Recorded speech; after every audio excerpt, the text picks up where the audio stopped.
Hello à toutes et à tous, bienvenue dans ce premier épisode, c'est un peu le stress, dans ce premier épisode donc de Clap, le podcast qui va parler de marketing, de business, d'entrepreneuriat et surtout, vous allez voir, on va avoir de superbes invités. Aujourd'hui, on commence très fort. Il a notamment passé la barre des 100 000 abonnés sur YouTube très récemment. Si vous le suivez sur LinkedIn, vous avez pu voir son post. C'est Hugues Trijas. Hugues, comment ça va? Super, et toi Lucas, merci pour l'invitation. Je suis honoré d'être le premier, c'est très stylé. Écoute, je voulais taper assez fort. On te voit absolument partout en ce moment sur un podcast avec Théo Lyon, le CEO de Kudak. On te voit aussi partout sur les réseaux sociaux. Tu tapes aussi très fort sur LinkedIn. Et je suis aussi partisan de la création de contenu, notamment sur LinkedIn, pardon. Donc, c'était aussi pour moi très important d'avoir, on va dire, une pointure en termes de création de contenu à la fois sur LinkedIn, mais aussi sur les autres réseaux. Parce qu'aujourd'hui, il va être question, donc, vous allez voir sur ce podcast, on va à la fois parler de choses très sérieuses, mais on va aussi essayer un petit peu de vulgariser d'autres choses, de rendre vraiment accessible à toutes et tous des notions qui peuvent paraître assez compliquées. Donc, bien entendu, il faut le suivre de A à Z. Ça fait toujours plaisir pour le watch time. Et pendant qu'on y est, n'hésitez pas à lâcher un petit avis positif sur ce podcast Clap. Moi, très rapidement, qui je suis pour ceux qui ne me connaissent pas. Donc, je m'appelle Lucas. J'ai 25 ans. Je suis à la fois entrepreneur et créateur de contenu dans le digital. Et si vous voulez me suivre sur les réseaux sociaux, c'est @marketdamp. Mais je ne vais pas faire mon auto-promo parce qu'aujourd'hui, la personne la plus importante, c'est Hugues. Et Hugues, je vais te laisser du coup te présenter. Bah écoute, très belle présentation en tout cas. Moi, je te suis également pour les gens qui Ça écouteront fait ce plaisir. podcast. En fait, on se connaît depuis pratiquement nos débuts dans la création de contenu, donc c'est assez sympa aujourd'hui de pouvoir discuter de tout ça et de faire un petit flashback sur ces dernières années qui se sont écoulées. Pour me présenter, donc tu l'as dit, Hugues, j'ai 25 ans aussi, créateur de contenu, mais surtout à la base plutôt entrepreneur, parce que j'ai maintenant 3 ans dans l'entrepreneuriat, ce qui n'est pas énorme, mais bon, j'ai réussi à faire un petit bonhomme de chemin. Je suis breton, j'aime bien le dire, parce que tu vois, les Bretons, on est assez C'est chauvin. important, c'est important. Fidèle Eh bien, supporter du... big up à la Bretagne alors. C'est ça, fidèle supporter du Stade Rennais. Et en gros, voilà un petit peu pour la petite présentation très courte. Et sinon, j'ai fait un parcours assez classique, lycée, cursus S pour m'ouvrir le plus de portes, parce qu'à l'époque, ça s'appelait comme ça. Encore, je sais que maintenant, ça a changé sur les jeunes Ouais. générations. Mm. Et après, école de commerce, master en alternance. Et tout de suite, je me suis lancé dans ma première startup. Ok, parce que du coup, il était question, comme vous pouvez bien entendu l'imaginer, il y a un petit déroulé quand même qui a été préparé pour ce podcast. On ne part pas quand même en full impro. Et c'était un petit peu sur ce que je voulais revenir, un petit peu ton parcours scolaire. Est-ce que toi, au sein de ton parcours scolaire, tu as toujours eu cette envie d'entreprendre, de créer des choses, etc. Est-ce que tu peux nous en dire plus déjà par rapport à ça? Ouais, carrément. Bah, tu sais, souvent, c'est une grande question. Les gens cherchent un petit peu ce qu'ils ont envie de faire dans leur vie. Moi, je t'avoue que cette question, je ne l'ai jamais trop eu à me la poser. En fait, depuis tout petit, je sais que je veux être entrepreneur. J'ai un peu baigné dans ce milieu-là. Mon père est entrepreneur, ma mère est entrepreneur. Enfin bref, on Oui, s'est oui, compris. c'est pas grave, hein, c'est le podcast Clap, c'est aussi ça, hein. Mon tonton avait aussi une boîte qu'il a revendue. Après, ce n'était pas des entrepreneurs dans le digital, tu vois. Donc, Ok. voilà, j'ai eu aussi à me faire un petit peu par moi-même dans ce domaine-là. Mais globalement, sur le mindset, je trouve que c'est quand même le plus important. J'ai toujours baigné là-dedans. Et en fait, j'ai été un petit peu élevé avec cette ambition de se surpasser et surtout d'avoir sa liberté du quotidien. Tu vois, ce qui est hyper important pour moi et je la retrouve que dans l'entrepreneuriat. Donc, très rapidement, je savais que je voulais faire ça. Je ne savais pas comment ça allait s'exprimer. Je ne savais pas si j'allais me lancer directement. Ça allait être à 30 ans, 35 ans, mais je savais que la finalité, c'était ça. Et finalement, bah, ça s'est bien goupillé. J'ai pu me lancer rapidement, mais ouais, j'ai toujours su, grosso modo, que je voulais aller dans cette voie-là. Ok, c'est intéressant. Et tu vois, je rebondis sur une chose que tu viens de dire qui est aussi intéressante. On va faire le doublon au niveau de ce mot. C'est que tu parles tu ne savais pas si tu allais forcément te lancer à 30, 35 ans, etc. Ce que je trouve d'autant plus intéressant dans cette phrase, c'est que, et ça, c'est mon avis, et tu vas me dire si tu le partages, c'est qu'aujourd'hui, on baigne quand même dans un monde et en termes de digital, notamment sur YouTube, je vais prendre cet exemple-là, on voit beaucoup de vidéos tu sais, de personnes qui se sont faites à 18 ans, 19, 20 ans, qui gagnent déjà des sommes folles, qui sont multimillionnaires. Et je trouve en fait qu'on est aujourd'hui dans une société, donc je vais prendre la France parce qu'on habite tous les deux en France, Mm. pas encore à Dubaï, hein. C'est pas parce qu'on fait la création de contenu qu'on va automatiquement aller à Dubaï. Non, non, on habite tous les deux en France. Et je faisais en fait cet aparté pour te dire que j'ai l'impression qu'il y a un problème ou il y a une problématique qui se pose en France par rapport au temps, c'est que les jeunes parce qu'on est quand même assez jeune encore, on est vraiment pressé de faire beaucoup d'argent très vite, de vouloir développer quelque chose. Et on se dit, quand on voit par exemple les vidéos, je peux citer par exemple Yomi Denzel qui a très bien réussi, etc. et qui montre aussi notamment comme il a réussi sur YouTube. C'est vrai qu'on peut se dire, moi j'ai déjà peut-être 27, 28 ans, quand je vois ces mecs-là qui ont réussi très tôt, tu sais, je suis un peu mal à l'aise. Est-ce que j'ai vraiment réussi ma vie, etc. Je ne sais pas si toi aussi tu partages un peu ce sentiment de je dois faire très vite de l'argent et si j'y arrive pas, j'ai un peu l'impression d'avoir raté ma vie, quoi. Ouais, totalement. Alors, sur l'argent, tu as raison de le souligner. On se compare toujours, donc tu trouveras toujours meilleur que toi. Il y en a à 15 ans et maintenant qui réussissent à faire des folies. Même il y en a certains, on va trouver à 12 ans. Enfin, bref. Mais il y a Ouais. aussi un autre côté, c'est côté émotionnel et côté Mm. comment tu gères ta vie et ce que tu es en train d'accomplir. Ou en fait, avec les réseaux, tu es tout le temps en train de te comparer et tu trouveras toujours des gens qui ont des histoires de dingue. Et tu vois, et surtout sur LinkedIn, c'est un peu le constat. Mm. Dès que tu rentres un peu dans ce microcosme entrepreneurial et un petit peu créateur de contenu LinkedIn, tu as toujours l'impression que ta vie, elle est nulle comparée à ce que tu Ouais, peux voir, quoi. c'est vrai. C'est vrai, Donc c'est vrai. ça, c'est un biais qu'il faut connaître, et puis nous-mêmes, tu vois, quand on crée notre contenu, on chauffe un peu, et c'est toujours enrobé de marketing et communication, c'est normal, c'est le jeu qui veut ça. Mais voilà, il faut arriver à apprendre à laisser aussi ce qu'il faut laisser de côté et construire surtout son chemin et pas trop se comparer, même si c'est important aussi, ça peut permettre de se challenger, de se motiver. Mais je te rejoins, il faut prendre le temps. Il n'y a rien qui vient en claquant des doigts. D'ailleurs, il y a énormément de travail. Tu vois, tu parles de Yomi, j'adore ce gars. Ouais, bien sûr. Euh, Moi aussi, bien il entendu. y en a Ouais. qui peuvent, qui n'aiment pas. Il est très clivant. Enfin, il n'est pas spécialement clivant, mais bon, comme il est dans l'image de dropshipping, il y en a plein qui assimilent pardon, Yomi au drop, alors qu'en fait, moi, je distingue vraiment les deux choses. Mm. C'est un entrepreneur de dingue, mais derrière, voilà, il y a un travail de malade. Bien sûr. C'est un énorme bosseur. Il a des grosses équipes, etc., etc. Et c'est vrai qu'il y en a certains qui font la réduction à il est jeune, il a craqué le système. J'ai envie de faire pareil, mais derrière, il y a beaucoup de boulot, quoi. Non, non, mais c'est sûr, encore une fois, on prend cet exemple, on aurait pu prendre n'importe quel exemple. Moi aussi, je partage aussi ce sentiment, je suis toujours très respectueux de ce type de parcours. Qu'importe ce que les gens peuvent dire, etc. Le mec a réussi, et bien tant mieux pour lui. Et puis voilà, respect à lui, il y a C'est pas de clair. souci. Tu vois, on parlait de personnages un petit peu. Est-ce que toi, par exemple, tu as, je ne sais pas, des mentors ou des gourous, comme on aime bien appeler ça aussi dans le marketing et dans l'entrepreneuriat, que tu suis ou que tu admires, on va dire, que ce soit des Français, des Américains, des Chinois, ce que tu veux. Est-ce que tu as peut-être un petit peu des petits conseils de personnes à aller suivre qui peuvent pour toi représenter vraiment le GOAT entrepreneurial, quoi? Ouais, bah après, moi, bon, sur les très connus, les Américains, tu as Elon Musk que j'adore. Alors, je sais qu'il y Bien en a plein sûr. qui le détestent, mais lui, tu vois, il est vraiment skin in the game. C'est-à-dire qu'il se mouille Ouais. jusqu'à la moelle. Et tu vois, quand il vend PayPal, il réinvestit la 100% de la somme dans SpaceX et Tesla. Et en plus, il vient emprunter à sa famille. Donc, Ouais. le gars se met vraiment à poil et ça pourrait très mal se Ouais. passer. Alors que j'ai envie de te dire, 99,9% des gens auraient dit, attends, j'ai pris 170 millions, je sais plus combien il prend exactement. Ouais. Allez, peut-être je fais un challenge, je remets 100 millions, mais je m'en garde un peu. Tu vois, même je garde 10 millions. Non, lui, il a remis la totalité et en plus, il allait faire des emprunts. Donc ça, j'adore. Après, j'adore le fondateur de Nike, Phil Knight, parce que j'ai Ouais. lu L'Art de la Victoire. Je suis Ouais, fan de pareil. son livre, Super bouquin, ouais, ouais. un des meilleurs livres que j'ai lu. Franchement, j'ai adoré. Donc voilà, ça, je recommande vraiment. Après, compliqué de s'identifier à eux, évidemment, parce que c'est un peu Ouais, des bien sûr. pointures et c'est pas donné à tout le monde de construire des empires comme ils ont fait. Sinon, en France, il y a Guillaume Moubèche que j'adore, Ouais, fondateur de l'Emlist. Je m'inspire beaucoup de lui, j'adore ce qu'il a fait, partie de zéro, création de contenu, ça a été un des pionniers en France vraiment à se dire ouais. je vais tout miser sur la création de contenu. Et après, un qu'on voit un peu moins maintenant, mais que j'adore aussi, c'est Grégoire Gambato, Mm. vraiment sur la partie copywriting, Ouais, ghostwriting de ce qu'il a pu faire, comment en gros avec l'art de l'écriture, tu peux exploser des réseaux sociaux, quoi. exactement. Et d'ailleurs, Donc, Guillaume Houbèche, qui a sorti un livre, c'est même pas pour faire de la pub, mais qui est très bon, que j'ai lu. Et puis, ouais, Grégoire Gambato, connu pour son fameux emoji tracteur sur LinkedIn. exactement. Donc, ouais, on parlait un peu de grands pionniers, pardon.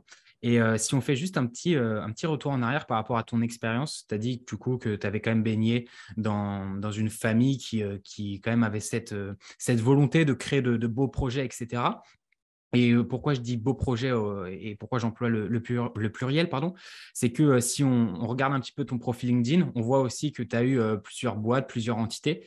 Est-ce que tu peux détailler un petit peu on va dire, toutes ces ouvertures de boîtes, tout ce parcours entrepreneurial que tu as déjà pu avoir à ton Ouais. âge, on va dire. Parce qu'il faut le rappeler, Hugues est jeune quand même.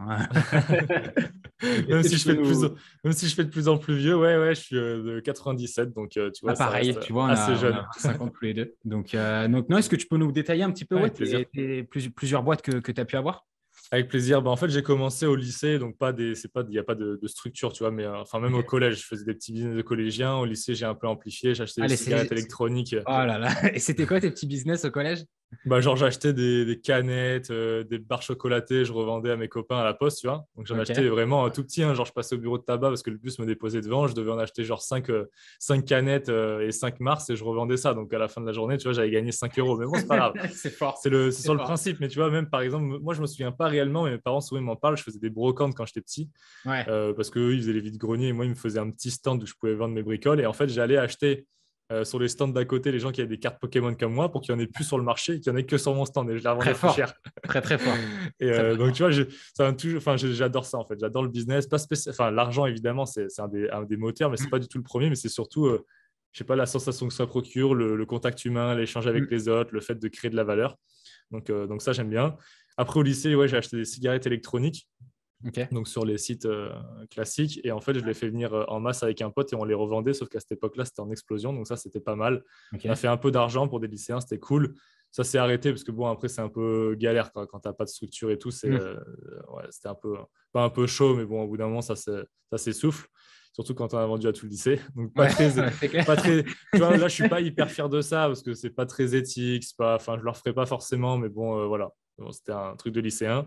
Après, aux études supérieures, j'ai commencé à faire des vraies petites boîtes sans grand succès, dropshipping classique. J'ai Ok. testé d'importer des produits de Chine. J'ai fait genre, je sais pas si tu connais, mais mon bento, tu vois, Ouais. les box là du Ouais, midi, bah, ouais. j'ai testé de faire un truc concurrent.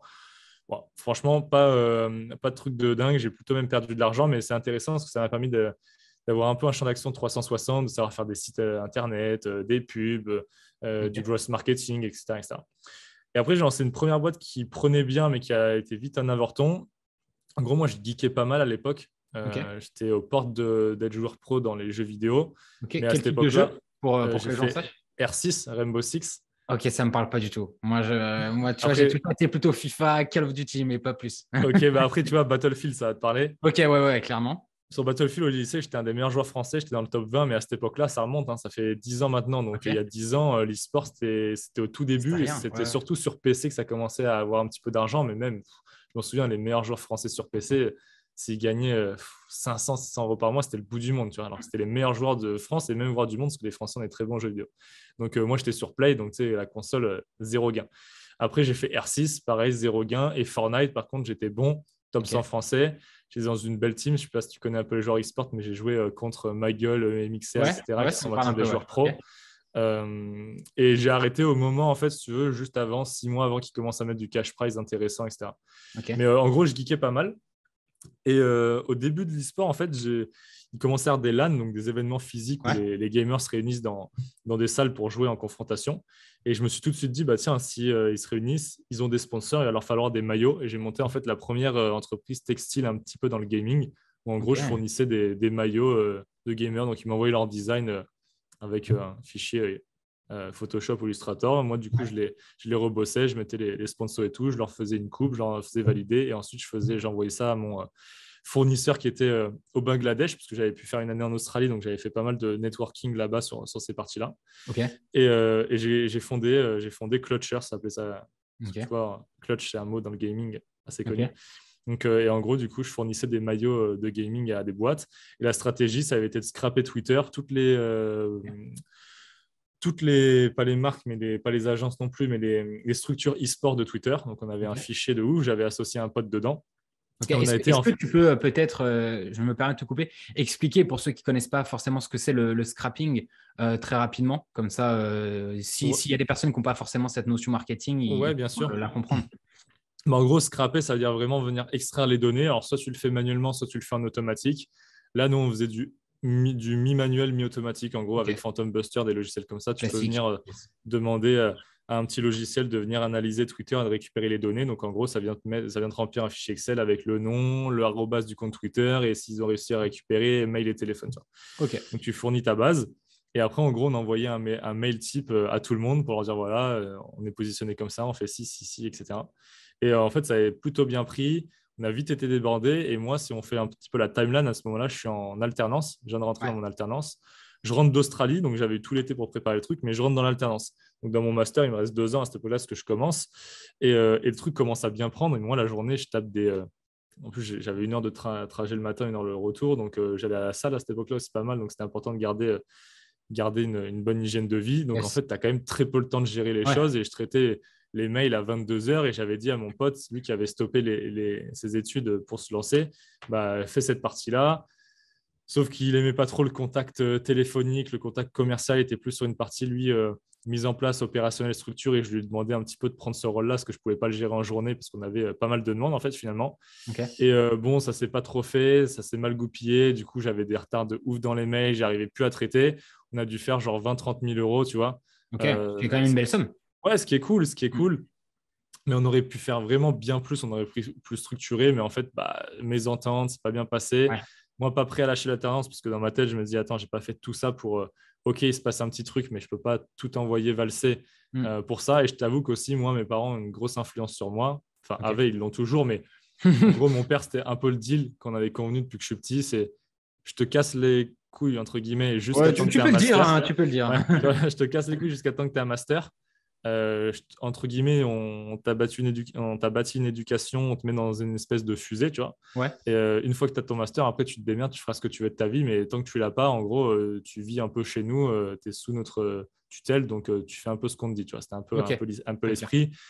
Et je sais que si j'avais arrêté l'école, il m'aurait un peu défoncé, tu vois. Donc, Ouais. bon, c'était pas au programme. Et je regrette rien, tu vois, avec le recul, je regrette rien. Mais ouais, voilà, c'était ma première vraie boîte où ça a commencé à marcher. Après, ça a été un avorton parce que bah, finalement, pas préparé au succès. Donc ça, c'est aussi une Ouais. leçon, tu vois. Souvent, on se Ouais. prépare à l'échec, mais on ne se prépare pas au succès. Et des fois, le succès, c'est assez dur à gérer. Donc, toi, tu as soit le succès de personnalité en tant que personne où tu peux être reconnu dans la rue. Alors, c'est pas du tout mon cas, mais je me mets à la place d'Mbappé, tu vois, qui en Ouais. 1 an, le mec devient une méga star internationale, personne ne le connaît, ne peut plus sortir dans la rue. Et tu peux avoir le succès entrepreneurial de dire je lance une boîte, être totalement pris de court et te dire putain, mais en fait, je suis pas du tout staffé pour gérer tout ça, quoi. Mm. Et forcément, quand tu as des clients qui te relancent, on en est où? Qu'est-ce que vous faites? C'est quoi ce bordel? Ça fait 2 semaines, on n'a aucun retour. Bah, tu viens de l'insatisfaction et c'est très dur de rattraper ça après, quoi. Donc voilà, petit avorton. Et sur ma dernière année d'alternance, je relance un projet qui s'appelle Fooder. Donc là, après, ça Ouais. sera ma vraie première startup. Donc pareil, je travaillais à Emarg, c'est entre Nîmes et Montpellier. Il y a plein de sièges. Il y a le siège mondial de Royal Canin, mais en fait, c'est un petit village, quoi. Donc 2 000 à 3 000 Mm. habitants à l'année. Mais en gros, les restos le midi sont archi saturés. Et je me dis, c'est pas possible de passer sa pause déj 1 heure et demie à faire la queue pour Ouais. récupérer son truc à emporter. Mais c'est quand même dingue qu'on puisse pas automatiser ça.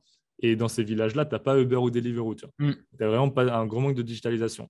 Et je me dis, on va créer une marketplace spécialisée en click and collect où les restaurants vont pouvoir se référencer gratuitement, proposer leur carte et les gens vont pouvoir commander en amont, Mm. payer en amont. Et comme ça, quand tu arrives, le restaurateur, il a eu les commandes à 10 heures, il a le temps de les préparer, c'est déjà payé et tu récupères ta commande. Et ça a bien marché. On a eu un gros succès parce qu'en plus, le Covid est passé par là, donc ça a fait Ouais. exploser le click and collect. OK. Et en gros, pour faire simple, après, parce que là, je parle beaucoup, mais je vais passer les détails. Mais en gros, voilà, après, je finis mon alternance. Il me propose un CDI, je ne le prends pas. Je Mhm. me lance à fond dans la startup. Ça faisait déjà 1 an qu'on développait. Bon succès. Et en gros, on la revend 1 an après. Donc, au bout de 2 ans, on l'a revendu à un plus gros groupe montpelliérain. Pourquoi? Tout simplement parce qu'en gros, nous, on n'est pas quand même du milieu de la restauration. OK. Et il y avait plein de freins au quotidien. On s'éclatait pas spécialement en fait dans ce milieu-là. On s'éclatait en tant qu'entrepreneur, mais pas dans le milieu dans lequel on évoluait. Et en gros, c'était l'opportunité pour nous de faire une première petite sortie. Rien d'incroyable, plus symbolique qu'autre chose, mais ça fait toujours plaisir. Et après, moi, de me lancer là pour le coup dans ce qui me faisait vraiment kiffer, donc la création de contenu, Mm. notamment sur LinkedIn, puisque j'avais déjà commencé à communiquer sur LinkedIn pendant plus d'1 an. Et c'est OK. là où en fait ça marchait super bien et que j'avais déjà après des clients en freelance, je faisais de la formation dans des écoles, dans des incubateurs et tout. Et donc quand je me lance, c'était un peu la voie de facilité. J'arrivais déjà à me dégager un salaire avec ça. Et je me dis, OK. bah vas-y, je pars en freelance sur LinkedIn et très rapidement, je pivote en modèle agence pour pouvoir aller chercher beaucoup plus Mm. gros. Et après, la suite s'est super bien passée. On est monté à 10 collaborateurs. On a fait la première agence de France. Et là, on vient d'être acheté cet été par Kudak, justement. OK. OK, très clair. Je reviens sur un truc que tu as dit qui est assez intéressant et je voudrais avoir ta vision des choses là-dessus. C'est que tu disais en fait que bah, du coup, ta famille, donc ton père et aussi ta mère, t'ont dit, voilà, écoute, Hugues, jusqu'au master, entre guillemets, tu vas jusqu'au master, etc. Si toi, demain, par exemple, tu as cette casquette de papa et que ton fils ou ta fille lance une boîte en pleine étude et que ça cartonne, là, toi, par contre, ce sera quoi ta vision des choses? Ce sera, allez, je la laisse ou je le laisse kiffer et parce que ça peut être un super projet ou il faut quand même qu'elle finisse les études? Très bonne question. Ouais, Franchement, je ne sais pas, parce que ce n'est pas le cas aujourd'hui. J'aurais tendance à te dire là, par voie de facilité, vas-y, fais-le, kiffe et tout. C'est ça bien le plus sûr. important, parce que moi, je crois dur comme faire l'entrepreneuriat et c'est l'école de la vie. Et l'école, en vrai, ça apprend pas grand-chose, je trouve. Mais Mhm. fondamentalement, avec le recul, aujourd'hui, si j'arrive aussi à faire ce que j'arrive à faire, c'est peut-être parce que, mis bout à bout, il y a eu cheminement, il y a eu ce parcours, il Bien y a eu sûr. cette alternance, il y a eu les cours, le réseau, la culture G, savoir-être, savoir-faire. Ouais. Et peut-être que tu vois, si je la lance, si j'arrête et que je me lance à 20 ans après une licence ou 21 ans ou peut-être même 18 ans après le lycée, même Mhm. s'il y a un truc qui cartonne, ça va peut-être être éphémère, tu vas peut-être cartonner un an ou deux, peut-être comme tu vois, il y avait pas mal de dropshippers qui ont cartonné très jeunes. Ouais, c'est vrai. Il leur manque du savoir-être, il leur manque du savoir-faire, il leur manque des process pour pouvoir dupliquer ce qu'ils ont appris dans un domaine pour le mettre sur un autre. Et ces gens-là, moi j'en connais plein qui ont fait des fortunes éphémère sur 1, 2 ans Mhm. à 18, 19 ans et qui en fait maintenant comme c'est un peu fini ou ça s'est hyper professionnalisé, ils n'ont pas réussi à prendre le pas, prendre Mhm. le pli de ce phénomène, ils se retrouvent genre à se dire j'étais un entrepreneur mais en vrai je sais plus faire grand chose et maintenant ils galèrent un peu tu vois. Et c'est Ouais, super dur quand tu as eu 19 ans, tu as gagné 100 000 euros par an pendant 2 ans de dire je retourne à l'école tu vois. ouais, c'est clair. T'as un peu voilà. Donc très complexe à dire. Ouais, bien sûr. J'aurais tendance à dire ouais kiff entrepreneuriat mais est-ce que c'est pas bien aussi d'aller faire un petit peu des études, d'avoir un filet de sécurité dans la vie? Tout dépend aussi de la dimension de la boîte que tu vois, tu es en train de Ouais, c'est créer. sûr. Ça dépend de plein de Ouais. facteurs, mais je pense que c'est quand même intéressant. Moi, maintenant, tous ceux que je rencontre, j'ai tendance à dire à un petit peu appliquer en fait, le schéma que j'ai appliqué malgré moi. C'est Mhm. essaie de faire le plus d'études possible, ça te servira toujours. Tu seras plus serein aussi quand tu veux entreprendre. C'est Tu vois, sûr. ça m'a permis d'entreprendre plus facilement, de me dire, OK, j'ai un super diplôme, même si je me crache dans l'entrepreneuriat, c'est pas grave, je retrouverai un taf facilement et tu es serein, tu vois. Parce que Ouais, quand tu te lances avec l'épée de Damoclès au-dessus de la tête et que si tu te loupes et en plus tu as 99% de chances de te louper, ouais, c'est clair. c'est chaud quoi, parce que derrière tu es ultra stressé et on sait que quand tu es stressé, que tu as un besoin d'argent et tout, tu es beaucoup moins bon dans la vente et dans la mise en Mhm. place, etc. Donc voilà, compliqué à dire, mais tu as ma réponse. Ouais, ouais, non, mais c'est très bonne réponse. De toute manière, je pense qu'aujourd'hui, c'est vrai, il y a beaucoup d'autodidactes, de gens qui se sont faits tout seuls parce qu'ils ont été sur YouTube, ils ont lu pardon, plein de bouquins et tout. Mais je pense, et moi, c'est ma vision des choses aujourd'hui, l'école, milieu scolaire, etc. Donc, on va parler quand même de grandes études, donc BTS, master, etc. T'apporte aussi des contacts. Et moi, je l'ai vu, tu vois, j'ai plein de profs avec qui j'ai toujours bien discuté, etc. Parce que oui, c'est pas être, pas être en mode je vais être le premier de la classe, etc. avec le prof, pas du tout. C'est juste être un peu ouvert d'esprit, aller toujours discuter aux profs, parce qu'aujourd'hui, c'est plus des intervenants professionnels qui ont des boîtes que des profs. Totalement. Donc, c'est toujours intéressant de savoir ce que le mec ou la nana, ils peuvent faire dans une journée et de savoir quel type de boîte ils ont lancé. Parce que si toi, demain, tu as besoin de conseils ou d'un mec avec qui t'associer, tu peux avoir déjà des contacts avec eux. Donc, c'est pour ça que moi, en tout cas, s'il y a des étudiants et j'espère qu'ils écoutent ça, en tout cas, je donne ce petit conseil. N'hésitez pas toujours à parler avec les intervenants, savoir ce qu'ils font, parce que ça fait aussi de superbes connexions après, que ce soit LinkedIn ou des connexions en réel, quoi, en physique. Totalement. Je te rejoins à 100%. Et tout à l'heure, tu disais que, notamment sur ta première boîte, enfin, notamment avec les maillots, etc., de gaming, tu bossais beaucoup avec l'alternance, les mails le soir et tout.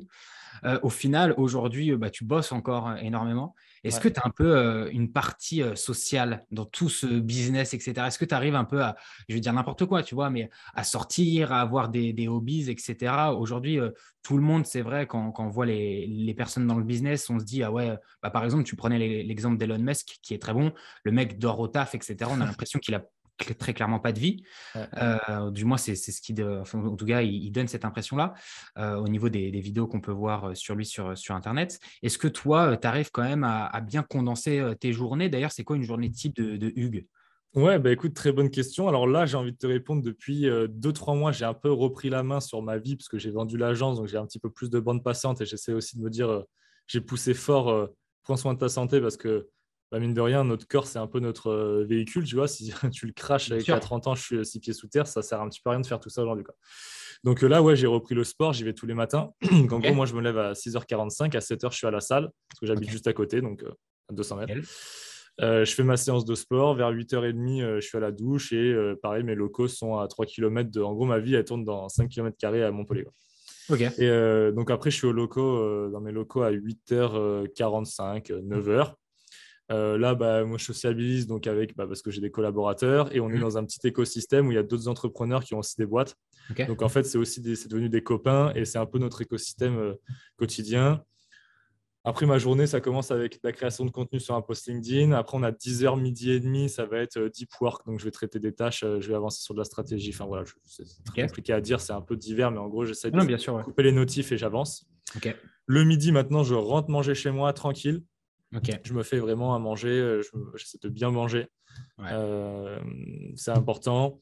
Ça permet aussi de souffler. Je Mm. mets un podcast en fond, une vidéo YouTube, parce que j'essaie toujours de m'instruire, tu vois, sur un truc. Et après, j'essaie de lire 10 pages ou 15 pages d'un livre comme ça au moins sur une vision 10 jours ou 20 jours. Tu peux lire un bouquin par mois, en gros. Ouais, c'est ça. Et après, je reviens au boulot vers 13h50, 14h. Pareil, 14h, 16h, deep work. Après, des fois, je fais des calls, parce que j'aime bien faire du networking, rencontrer des gens. Et après, création de contenu à partir de 17h jusqu'à 19h, je publie. Et à 19h30, j'ai à peu près fini de publier sur tous les réseaux. Et après 19h30, 20h, je check les mails, je réponds au WhatsApp, machin et tout. Et je rentre Ouais. chez moi vers 20h. Ok. Donc, en gros, ma socialisation dans la semaine, c'est les collègues, l'entrepreneuriat, Ouais. ce que j'appelle moi notre écosystème. Ok. Le soir, je rentre, bah, du coup, je vois ma copine. Et sinon, après le week-end, ouais, là, je m'autorise plus de sorties. On se fait des petits week-ends. On essaie de voir nos copains d'enfance, nos copains du lycée, etc. Mais ça reste assez restreint, quoi. Je sors jamais en boîte. En semaine, je Non, mais sors jamais. je suis de cette team-là de toute manière aussi. J'ai jamais été très fan de tout ça non plus. Ouais. Voilà, mais en plus, toi, je le fais même pas c'est même pas une corvée. C'est parce que je suis pas fan de base, comme tu le dis. Ouais. Même étudiant, je sortais peu. C'est pas trop mon délire. J'aime bien les sorties, aller dans un resto un peu bar, tu vois, tu manges un Ouais, bout, voilà. tu bois une bière, mais genre à minuit, tu es dans ton lit, quoi. Ouais, ouais, mais c'est pareil. Je crois qu'on devient très vieux là. Ouais, c'est ça, Mais ça fait très non, vieux, non, mais, c'est pareil. ouais, mais c'est comme ça que je kiffe le truc. Et après, maintenant, les sorties que je peux faire, ça peut être des events plus entreprises, tu vois, genre, Ok. toi, bah, tu vois, sur Paris, tu as plein d'événements, mais tu vois, les Ouais. événements de Slick, les For You Awards, ouais, où tu rencontres des gens, c'est hyper sympa. Ouais. Mais c'est ponctuel. Mm. La Binance Blockchain, ouais, tu fais des Ouais. événements, des salons, des trucs comme ça. Ça, j'aime bien, c'est cool. Mais grosso modo, c'est comme ça un petit peu ma journée type. Mais pendant 2 ans, ça a été un cauchemar, hein. Ah ouais. Parce qu'en fait, si tu veux, comme j'ai eu une vraie traction et je me suis dit, bon, avoir une traction dans l'entrepreneuriat, donc une traction, pour ceux peut-être qui ne connaissent pas, c'est en gros quand tu commences à avoir un business qui marche, Ouais. tu sais que c'est pas donné à tout le monde, c'est une vraie chance. Et chaque minute compte. Et en gros, j'étais en mode, bon, il faut que je pousse fort. Ouais. Et là, c'était, je me levais, j'allais au bureau à 7h15, j'y étais. Je mangeais sur place. Donc, soit je me faisais livrer Uber, soit je mangeais un Mars ou un truc, soit je mangeais pas. Ne faites pas ça d'ailleurs. Ne Ne faites faites pas pas ça. ça. Pas de sport. Mon bureau, en plus, voilà, on peut pas trop le voir, mais c'est un bureau fermé. J'ai même pas de fenêtre. Donc, tu Ah vois, il y ouais, a 18 ok. mètres carrés, je m'éclaire qu'au néon et tout. Donc, je me suis défoncé les yeux. Je rentrais le soir à 20h, je mangeais, mais genre pas bien, on se faisait livrer des Uber parce que j'avais pas le temps, j'avais pas envie, enfin bref. Ouais. Et je dormais. Et le week-end, je Ok. venais bosser le samedi avant, et il y avait juste le dimanche où je me reposais, mais j'étais tellement crevé qu'en gros, je dormais. Et Ouais. c'est un peu ma copine aussi qui a mis un holà à tout ça, qui m'a dit, bon, Hugues, c'est pas compliqué, mais soit tu continues comme ça et tu continues seul, soit au moins tu libères maintenant les week-ends et on profite les week-ends. Donc ça fait 6 mois, j'ai repris mes week-ends, et là, Ok. depuis cet été, j'ai un peu repris la journée que je t'ai décrit, quoi. Ok.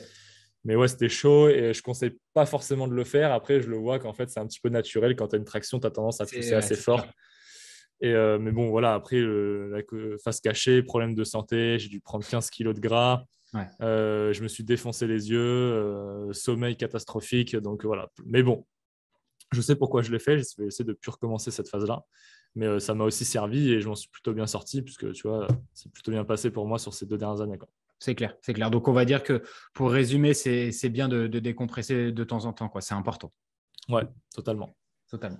Tout à l'heure, donc, tu parlais de création de contenu. Je vais te laisser quand même donner les chiffres de tes réseaux, parce que c'est aussi important que tu les donnes, parce qu'aujourd'hui, faut savoir que Hugues est quand même légitime à 100% de parler de LinkedIn, de Instagram, de YouTube, etc., parce qu'il a vraiment percé, on peut employer ce mot-là quand même, même si c'est plutôt un mot qu'on va utiliser pour les influenceurs, etc. Mais on peut dire quand même que tu as bien percé sur les réseaux. Est-ce que tu peux nous donner déjà en termes de chiffres, donc tes communautés sur les différents réseaux? Et surtout, les gens, ils aimeraient savoir, parce que tu es quand même présent, donc on va le dire sur LinkedIn, YouTube, et de toute façon, tu le diras mieux que moi, comment tu peux t'organiser en fait pour publier autant de vidéos, autant de contenu sur LinkedIn, etc. Parce que c'est vrai qu'aujourd'hui, il y a plein de créateurs qui veulent se lancer, c'est très bien, mais ils n'ont pas forcément la bonne méthodologie ou les bonnes méthodes de productivité, on va dire, pour se lancer. Donc, soit ils vont faire cette erreur de bombarder en contenu tout de suite et ils vont se dire au bout d'une semaine, bon, j'ai aucun résultat, ça sert à rien ce que je fais, etc. Donc, est-ce que tu peux nous donner un petit peu donc, tes chiffres et quelques petits tips au niveau de ton organisation pour la création de contenu? Ouais, bien sûr. Donc sur la communauté, là, ça avance bien. Au cumulé global, tout réseau confondu, on approche les 2 millions d'abonnés. Ok, super. Donc c'est pas mal. Après, évidemment, je pourrais pas te dire la part d'abonnés que tu as sur TikTok, Instagram, LinkedIn en Ouais. cumulé. Donc c'est plutôt 2 millions au total. Après, réellement, de gens qui suivent, je pourrais pas dire, c'est assez compliqué. Mais après, pour faire le décompte, TikTok, là, pousse bien en ce moment et j'approche les 900 000. Je crois que je suis à 870 000 abonnés. Instagram, plus de 400 000 abonnés. Facebook, autour de 470 000, 475 000 Mhm. abonnés. YouTube, 100 000 abonnés. Pinterest, ça fait rigoler les gens, mais 5 000 abonnés, mais Oui, mais pas mal ça ne devrait d'impressions par pas. mois. Ouais, Ouais. ça ne devrait pas parce que je me permets de faire la petite coupure. C'est vrai que Pinterest aujourd'hui, c'est sous-coté à la Mm. mort. Et c'est pareil, je pense que c'est un conseil aussi que tu donneras, c'est qu'on voit de plus en plus de vidéos, mais pas beaucoup de créateurs. Et il y a une telle demande de vidéos par rapport au nombre de vidéos qui sont créées tous les jours, que en fait, les seuls créateurs qui postent, bah, ils font énormément d'impressions tous les mois. Donc Totalement. moi, je fais juste ce qu'on appelle du cross-platform, hein. Je vais Pareil. republier des contenus de Insta Réel ou de TikTok sur Pinterest tous les jours. Et je peux vous dire que ça amène pas mal d'impressions quand même. C'est assez cool. Totalement. Bah, tu vois, pareil. Donc, c'est pas un réseau où les gens ont tendance à s'abonner parce que c'est pas trop dans l'essence de Pinterest de s'abonner, mais ça fait pas mal d'impressions par mois, donc intéressant. Et après, LinkedIn, donc moi, c'est un peu mon cœur d'activité parce que j'avais une boîte Ouais. dessus, puis j'y suis depuis 3 ans pour le coup. 25 000 abonnés, donc ce qui n'est pas énorme comparé aux autres plateformes, mais sur LinkedIn, c'est un beau chiffre et Ah, si, surtout que ouais, ouais. je fais pas mal de vues pour le réseau par mois et ça ramène énormément de business, quoi. Enfin, moi, j'ai tout Mm. bâti sur LinkedIn, donc c'est vraiment mon réseau social préféré, quoi. Donc, un petit peu, voilà le décompte des plateformes. Et après, par rapport à ce que tu disais sur l'organisation, c'est une très bonne question. Alors moi, j'ai eu la chance là, ces dernières années d'avoir des collaborateurs donc, qui ont pu Ok. m'aider sur ma création de contenu, donc sur tout ce qui est par exemple visuel, quand tu prépares un carrousel, des photos, pas spécialement des vidéos, mais toute la partie qui prend du temps. J'ai eu des équipes en interne sur la partie, sur les pôles création de contenu qui me préparaient mes contenus. Moi, après, sur LinkedIn, je fais vraiment ce qu'on appelle le copywriting, donc j'écris toujours. Ok. Mais ça, j'arrive le matin dans mon Notion. Donc Notion, c'est un outil de productivité, mais en gros, j'ai mon planning qui est prêt un mois à l'avance avec tous mes posts, toutes les idées, et juste en gros à venir copywriter. Donc ça me prend vachement moins de temps que si je me posais feuille blanche et que je devais sortir un post tous les jours. Mm.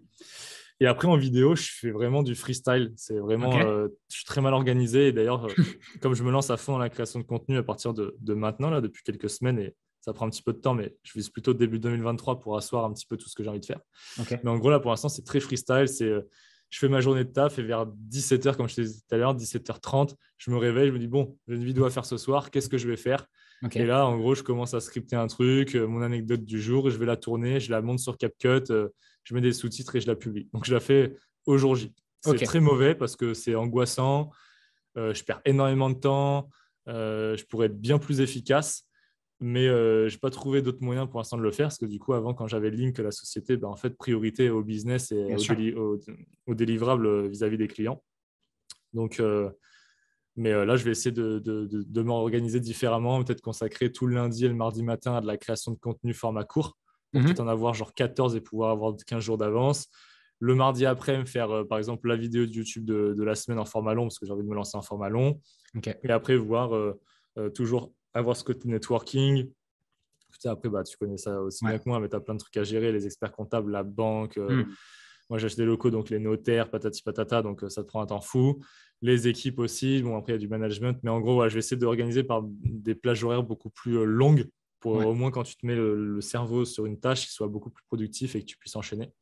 Et surtout, après, même pour mes équipes qui vont m'accompagner, parce que là, j'ai recruté 2 monteurs qui ne soient pas Ok. pris au dépourvu à 17h à attendre mes rushs et à monter ça en 10 Bien sûr. minutes. Tu vois, ça ne va pas être possible. Donc, Donc, je vais m'organiser différemment. Mais pour l'instant, en gros, c'était un peu fait un freestyle. Ok, c'est le Mais jour par J, contre, la vidéo, quoi. ouais, jour J. Par contre, ouais, comme un peu ce que tu disais, cross-canal, il ne faut pas se limiter. Ouais. Et tu as dit un truc hyper important, et pour moi, c'est le plus important, c'est commencer avec votre rythme que vous pouvez tenir à l'instant T, augmentez-le petit à petit et surtout tenez sur le long terme. Moi, la chance que j'ai eue après coup, c'est de me dire qu'en gros, je ne me suis jamais lancé sur les réseaux en attendant quelque chose, tu vois, en me disant, Ouais, bah, tiens, j'ai envie d'être pareil. créateur de contenu, j'ai envie de faire ça, j'ai envie de faire ci. Non, je l'ai fait parce que j'avais des business à côté, que je voulais juste le mettre en avant. Mais en vrai, j'en attendais strictement rien. Et de ce postulat-là, ça m'a permis d'être régulier et persévérant parce qu'en fait, je prenais du plaisir à le faire. C'est une petite coupure dans ma journée de me dire, tiens, je vais créer du contenu, c'était cool. Et je le faisais dans le temps sans rien attendre. Et un jour, je me retourne dans mon rétro, ça faisait 6 mois que je suis sur LinkedIn et je me dis, waouh, les résultats, ils sont dingues. Et je commençais à être contacté pour faire du coaching, des formations et tout. Ouais, mortel. Et c'est là où j'ai compris, en gros, tu vois, la puissance du contenu et des réseaux. Et c'est vraiment après, pareil, que ce que j'ai fait il y a 1 an et demi, quand je me suis lancé sur TikTok. Je me Ouais. suis dit, bah, tiens, je vais commencer à poster, mais sans rien attendre, juste pour m'entraîner, être plus à l'aise sur la caméra, apprendre des nouvelles compétences d'élocution pour Ouais, parler bien sûr. face à la caméra, pour monter aussi sur des Ouais. applications, mettre des sous-titres, etc. Et sans rien attendre, je m'étais dit, je vais documenter ça sur LinkedIn. Donc, ça me faisait aussi un côté business à raconter et pour building public. Et tu vois, ça a marché. Mais vraiment, le postulat, c'était de rien attendre. Et Mm. d'ailleurs, heureusement que je suis parti comme ça, parce que moi, pendant 1 mois et demi, je faisais 4 vues par vidéo. Donc, c'est-à-dire, c'était Ouais. mon compte perso qui regardait, mon compte secondaire, ma copine et ma mère. Tu vois, donc Ouais. c'était la catastrophe. De toute façon, on commence tout le temps comme ça, hein. Ouais, totalement. Faut que les copains like, quoi, c'est tout. Exactement, exactement.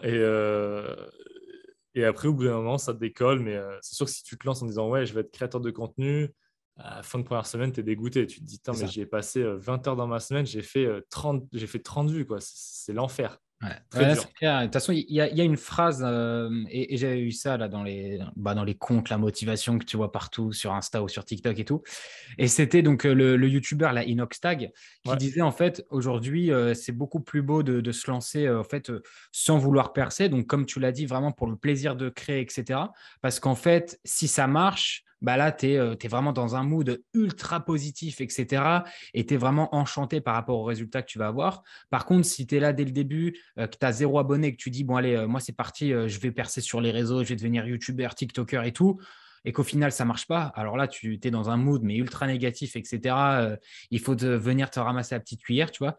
Donc, c'est vrai que comme tu as très bien dit, et moi, c'est ce que j'ai fait aussi hein, quand je me suis lancé en janvier 2021 sur TikTok, je me suis dit, voilà, c'était en plein confinement. Je me suis dit, vas-y, va faire des vidéos sur le marketing, etc. C'est quelque chose que tu kiffes. Si tu peux donner des astuces aux gens, tant mieux. Et puis après, au bout d'un mois, bah, 100 000, 200 000, etc.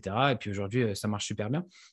Donc, je pense que tu l'as très bien dit. Et c'est pour résumer là-dessus, tout ce qui est création de contenu, c'est que il faut vraiment se lancer pour le plaisir de se lancer, pour mm, avoir ce plaisir de donner, c'est un peu bête de dire ça, mais de donner un peu de bonheur aux gens, de les éduquer ou de les faire rire, etc. Et puis si ça marche, bah, tant mieux, quoi. Mais faut vraiment pas, ou du moins, il faut que ce soit une motivation. Ça peut être une motivation de se dire, OK, moi, je vais me lancer vraiment pour que ça marche, ça marche, ça marche. Et après, peut-être que vraiment, avec une force de caractère assez exceptionnelle, ça peut fonctionner et tant mieux pour vous. Mais il faut vraiment se lancer pour le kiff, ça, c'est sûr. totalement. Et si, alors, je rebondis sur quelque chose que tu as dit. Donc, bon, moi, bien entendu, je connais très bien Hugues hein, et je le suis sur les réseaux, je regarde ce qu'il fait. En termes, tu vois, en termes d'actualité, là, je pense que tu as vu sur les YouTube Shorts à partir de Ouais, 2023 vont être monétisables. ouais. Donc, ça, c'est très intéressant. Mm. Et puis, ils vont sortir normalement une fonctionnalité sur YouTube qui permettra, en fait, lorsque vous allez regarder une vidéo en format vertical, de pouvoir accéder au long format directement en cliquant sur la vidéo. Donc ça peut être très intéressant. Moi, en fait, si tu veux, j'ai développé un deuxième compte en fait sur YouTube qui s'appelle Lucas Labase où j'ai 47 ou Que 48 je 000 follow. abonnés. Voilà, merci beaucoup. Où je fais vraiment du dépassement de soi, où j'essaye des challenges, etc. On va dire, j'aime bien tout ce qui est marketing et tout, mais j'aime aussi de temps en temps me faire plaisir et on va dire me dépasser plutôt dans un secteur sportif. Bon, aujourd'hui, avec la rupture du tendon rotulien, c'est un peu compliqué, mais bon, on va revenir plus fort. Est-ce que moi, tu vois, j'ai cette crainte, par contre, sur YouTube, et tu vas me dire si tu la partages ou pas, c'est que si on fait trop de short format, donc des formats verticaux, ça peut porter préjudice par rapport au long format que tu vas faire. Je ne sais pas quel est ton avis en tout cas là-dessus, parce que toi, on peut se le dire aujourd'hui, tu as quand même 100 000 abonnés, mais 100 000, on va dire, grâce au contenu 9-16, Ouais, donc au contenu à la verticale. Est-ce totalement. que tu n'as pas cette crainte lorsque tu vas sortir des longs formats que ça, au final, ça ne fonctionne pas trop? Au début, en tout cas, je Bah, parle. honnêtement, j'en ai aucune idée. Moi, YouTube, je le prends vraiment. Pour moi, ça va être ma cour de récré. J'ai envie de Ok, m'éclater. Tu vois, très clair. vraiment, je suis excité à l'idée de me dire que je vais me lancer sur YouTube. On va avoir des nouveaux locaux, ça va être sympa hein, avec studio et tout. Enfin, bah, j'ai envie de Parfait. m'éclater et j'en attends rien. C'est-à-dire que même si je fais 25 vues, je m'en fous parce qu'en fait, j'ai envie de me faire plaisir. Ok. Donc, déjà, ça ne m'impacte pas mentalement. Après, si on réfléchit sur ce que tu as dit, ouais, je pense que évidemment, quand tu as une communauté de 100 000 abonnés, peut-être que l'algo va pousser les vidéos longues à ces abonnés-là, et peut-être qu'ils n'ont rien à foutre de ta vidéo longue qui sera peut-être plus pointue sur un sujet parce qu'en plus, ils te connaissent pour du format court. Ouais. Et si, bah, entre guillemets, ils n'engagent pas, peut-être que dans l'algo YouTube, je ne sais pas trop quand il marche encore sur les vidéos longues, tu vas un peu disparaître. Donc, ça va peut-être être dur de percer sur du format long. Mais après, je pense qu'en vrai, c'est vaut quand même mieux avoir une communauté bien solide Bien sur sûr. YouTube et se lancer sur du format long avec des abonnés parce que tu Mm. as déjà une petite crédibilité, que dans tous les cas, se lancer sur YouTube en partant de zéro, où ça reste hyper dur aussi. Donc, dans C'est tous clair. les cas, YouTube, c'est hyper dur sur le format long. Donc, je me dis, autant partir avec une bonne commu et Mm. tester. Tu vois. Par contre, c'est hyper intéressant ce que tu as dit, c'est que si on peut faire du short, ça, je n'étais pas au courant, mais si on peut faire du short en teasant un peu une vidéo longue et en Ouais. mettant directement un clic pour accéder à la vidéo longue, ça, c'est intéressant parce que ça peut faire du bon discovery et c'est surtout que tu vas pouvoir toucher ta communauté abonnée short qui te follow pour qu'ils puissent voir en gros comme si c'était un peu une story en mode venez voir ma vidéo longue. Donc ça, c'est grave intéressant. Et un autre truc qui est intéressant, c'est la monétisation. Ouais. Alors ça, j'ai vu, c'est extrêmement séduisant parce qu'en fait, aujourd'hui, enfin, je pense que c'est un peu pareil pour toi, mais enfin, moi, il n'y a aucune plateforme perso où demain, je peux vivre de ma création de contenu. Alors, heureusement, on travaille avec des marques, Ouais. on a d'autres choses à côté, on a des sociétés et ça se passe bien. Mais si demain, je devais vivre que de mes vidéos avec ce que les plateformes me donnent, Ah, Instagram ne c'est donne pas rien, possible. Facebook ne Non, donne rien, LinkedIn ne donne rien et TikTok donne, mais c'est dérisoire. Je gagne entre 50 centimes et 1 euro par jour. Donc, Ah autant oui, vous dire que oui, ça non, mais ne fait oui, pas voilà, c'est beaucoup. ça. Mm. Et par contre, sur YouTube, ouais, c'est intéressant parce qu'on sait que YouTube, ça monnaie bien. On peut vraiment, et là, pour des créateurs, surtout que nous, on est dans une niche marketing business, donc on arrive à quand même à rentabiliser un peu ça, mais je me mets à la Mm. place de ceux qui font de l'humour. Mm. Des vidéos drôles, tu vois, c'est compliqué parce que tu es créateur de contenu, ça te prend énormément de temps, mais en vrai, tu fais très peu de sponsors et tout, donc c'est Ouais. compliqué des fois de gagner sa vie. Et YouTube, bah, ça peut vraiment te permettre voilà, de sortir un salaire et de pouvoir faire ça à temps plein. Donc ça, je trouve ça, c'est génial. Ma seule crainte, c'est que j'ai vu un peu les conditions, elles me paraissent excessivement élevées. Ouais. Il faut faire 10 millions de vues sur 3 mois. C'est Ça ça veut dire exactement. Ouais. plus de 3 millions, en gros, on va dire, on va faire simple, mais 3 millions 3 par mois, 3 millions 5, Ouais. ce qui est un énorme challenge parce que perso, mon meilleur mois, j'ai dû faire 2 millions de vues et j'avais Ouais. cartonné. Donc, c'est-à-dire que je suis à la moitié de ce qu'il faut faire sur un mois, quoi. Bah, ça dépend vraiment des contenus, tu vois. Pareil, moi, sur ma chaîne YouTube Market Dump, on est que 100 000 et je donne pareil aussi. J'essaye sur du plus long format. Maintenant, j'ai fait comme toi, j'ai pris un monteur vidéo pour mes vidéos. Donc, c'est un peu là, je suis vraiment, on va dire, je commence aussi le game YouTube. Mais sur ma chaîne à côté où j'ai fait que des short formats, tu vois, tout ce qui a par contre a été challenge un peu extrême a très bien fonctionné. Tu vois, il y a des mois où ça faisait 6 ou 7 millions que en short format, je parle. Mais par contre, le problème, c'est que sur les vidéos long format, ça marchait pas du tout. Tu vois, on est sur du 400, 500 vues. Mm. Donc aujourd'hui, tant mieux, on va dire que YouTube propose cette monétisation pour les shorts. Et tant mieux, on va dire qu'il peut, si c'est possible, bien entendu, et qu'il puisse avoir cette fonction de cliquer une vidéo pour aller sur un long format. Et moi, je rebondis sur quelque chose. Quelles sont pour toi, on va dire, les prochaines grosses tendances sur les réseaux sociaux? Est-ce que tu penses que Instagram va vraiment mourir à vouloir faire TikTok 3.0? Est-ce que tu penses que TikTok va être vraiment encore super puissant d'ici quelques années? Est-ce que tu penses qu'une plateforme, par exemple, je ne sais pas si tu as vu comme Vero, V-E-R-O, qui est une plateforme américaine, en fait, qui est très intéressante, où là, j'ai lancé un Ok. compte il y a 2 jours, où c'est vraiment où je trouve que c'est une plateforme intéressante. Pourquoi? Parce que tu peux vraiment absolument partager tout ce que tu aimes, que ce soit des liens, les films que tu as appréciés, des musiques, des vidéos, des photos de toi. Et c'est vraiment, du coup, ça te permet de créer une belle communauté. Enfin, les gens peuvent vraiment te connaître toi. Il n'y a pas du tout de story, etc. C'est vraiment pas du tout développé pour l'instant en France. Moi, je me suis quand même lancé un compte. Je me suis dit, bon, si demain ça pète et que je suis le premier dessus, tant mieux. T'as raison, t'as Tu raison. vois, ça, c'est pareil, un C'est petit smart. conseil que je donne souvent aux gens, c'est si vous voyez un truc qui commence un peu à pop, n'hésitez pas à aller dessus, on ne sait jamais. Les gens qui se sont lancés il y a 4 piges sur TikTok, bah, aujourd'hui, ils ont des scores de folie. Est-ce que toi, tu peux un peu nous éclairer là-dessus? Est-ce que tu penses voilà, que demain, je sais pas, comme j'ai dit, Insta, ça va décliner, TikTok, ça va encore exploser le game, etc. Ouais, bah écoute, sur les tendances pures en format et tout, j'en ai aucune idée. Je t'avoue que je pourrais pas anticiper le marché. Là, c'est le format vidéo qui marche. Il y Ouais, a bien encore sûr. 2 ans, Là, ça n'existait pas ouais, ouais. trop. Très compliqué. Après, sur les plateformes, tout le monde annonce la fin d'Insta et tout. Moi, je suis pas certain. Il va juste falloir que les créateurs s'adaptent. Nous, Mm. entre guillemets, on a de la chance qu'on est déjà dans ce format-là, mais je pense à ceux qui étaient en mode photographe et tout. Bah, Bah maintenant, ils ouais, vont devoir faire de la photographie en mode vidéo. ouais, C'est un peu, c'est chiant pour eux, mais en vrai, je pense qu'ils vont quand même finalement, ils vont être obligés, ils vont s'adapter. Ceux qui ne s'adaptent pas, bah, peut-être eux mourront, mais les plateformes, je ne les vois pas mourir. Insta, c'est hyper puissant, c'est hyper crédible. Enfin, moi, aujourd'hui, c'est la plateforme qui me drive le plus de, pas ouais. spécialement de trafic ou d'abonnés, mais où il y a le plus d'engagement autour de la communauté. Les stories, c'est hyper puissant. Tu peux vraiment répondre aux gens. Enfin, hyper puissant. Et dans les derniers rapports que j'ai vus là, des statistiques, Mm.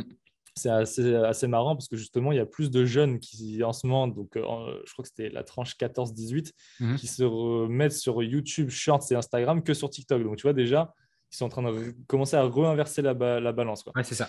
Et après, TikTok, bah ouais, j'y crois à fond. Pour moi, aujourd'hui, on est encore au tout début du réseau. Ça fait que Mm. quelques années, donc c'est tout récent. Moi, je me compare un peu à Instagram en 2010 ou Ouais, c'est 2011, tu vois. clair.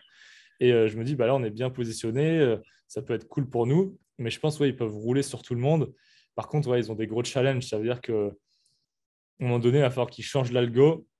Leur système de discovery, c'est bien, mais si demain, tout le monde a 300 000 abonnés, ça ne veut plus rien dire. C'est ça.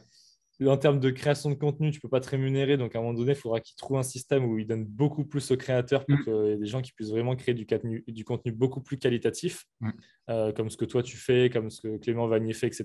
Ce Yes. que moi, je ne fais pas encore. Mais par exemple, tu vois, moi, le problème de mon contenu, je le fais, je l'aime bien et c'est cool. Mais le problème, c'est que en fait, mon contenu, il n'y a aucune barrière à l'entrée.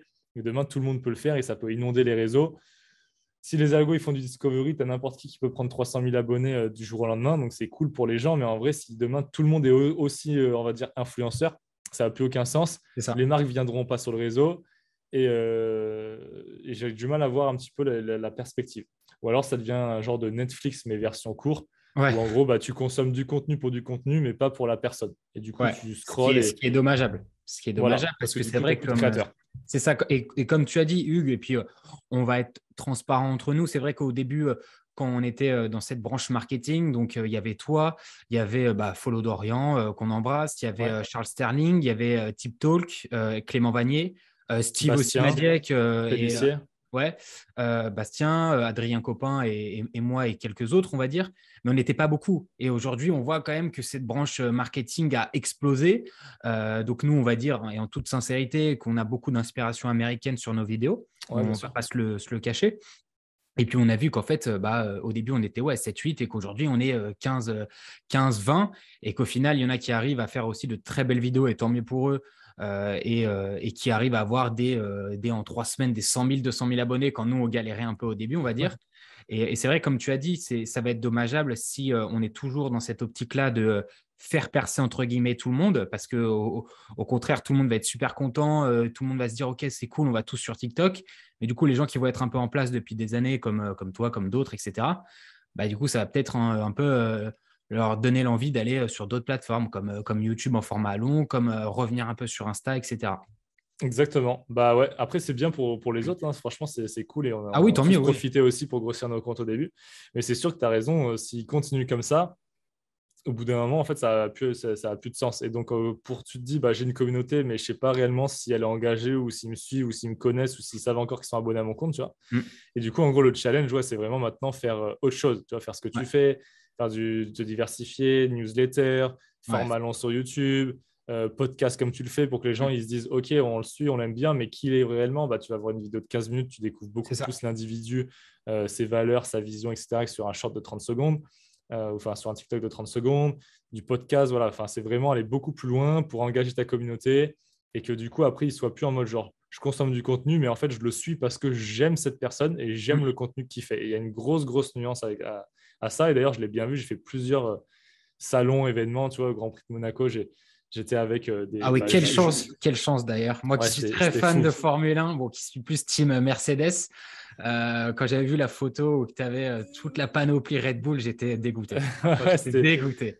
c'était fou. J'ai été invité par Red Bull et Bybit parce que je travaille avec eux. Et bah, du coup, j'étais avec Julien Roman. Donc, pour ceux qui connaissent, c'est un YouTuber crypto. Euh, tu vois, Julien, il a 200 000 abonnés, je crois que 250 000 abonnés sur YouTube, ce qui est un gros chiffre. Ouais, Mais c'est un super si chiffre. tu mets en perspective sur, par exemple, nos commus qui peuvent être autour de 1,5 million, 2 millions maintenant, tu dois te dire, ouais, il est quand même vachement moins connu. Et en fait, la puissance de YouTube, il a que YouTube. Enfin, il a un Ouais, peu ses réseaux, il a Twitter et tout. J'ai des conneries, mais globalement, c'est YouTube son pilier central. Dans la rue, il était reconnu tout le temps. ouais. Et genre, moi, je suis jamais reconnu. Mais je dis pas ça, moi, genre, je suis blasé, je m'en fous. Et justement, je suis content de pas être reconnu. Et ça, Ouais, bien sincèrement, sûr. ça me ferait chier parce que je suis assez discret, assez timide. Et ça m'est arrivé 2, 3 fois. Et à chaque fois, je suis surpris et je réagis comme un débutant. Tu sais, je suis là, je panique. Je suis comme un con. Mais, euh, mais juste pour donner sur le contenu, je trouve que c'est intéressant cette comparaison et je la prends souvent. Bah, YouTube, les gens, ils kiffent. Enfin, c'est des Ouais, fans. Ils sont là en mode ouah, Julien, on peut prendre une photo, on adore ce que tu fais, c'est génial. Bah, tu vois, c'est vraiment, ouais, tu es mis sur un piédestal.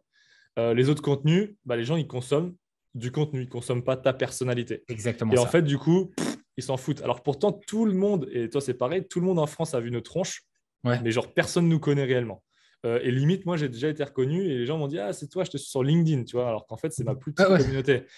Et, donc voilà, donc c'est juste pour faire un parallèle, mais c'est cool d'avoir des abonnés, faire des vues et tout, c'est grisant, c'est sympa.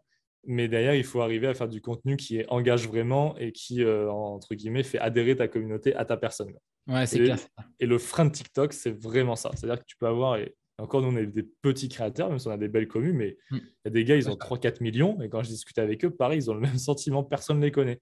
ouais. Que tu dis, mais tu as 4 millions, tu es censé être une méga star. Tu vois, tu as 4 millions sur Instagram, tu es Ah, une mais t'es méga The star. Star. Ah oui, c'est sûr. Ouais, Tu ouais. as 4 millions sur TikTok, bon, c'est quand même, ça commence à être sympa, mais je suis pas sûr que tu sois reconnu C'est tous clair. les jours comme ça. Et ce que je trouve cool, et là je vais faire une petite passe D à la team Slick, on va dire, c'est que tu vois, je trouve ce qui est intéressant, c'est que donc Slick, c'est une agence, du coup, pour ceux qui ne savent pas, qui font des campagnes d'influence sur TikTok, avec qui j'ai pu travailler quand j'étais en alternance aussi chez eux.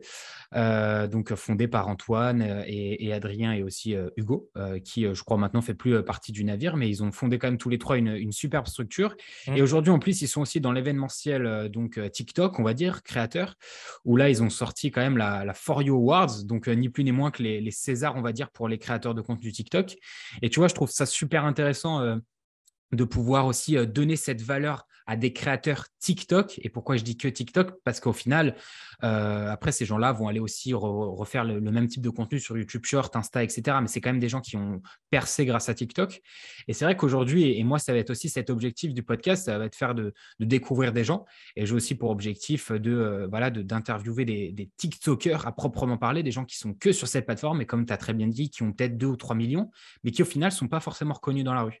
Donc aujourd'hui, tu vois, et on va basculer sur ce petit conseil et je vais te poser la question.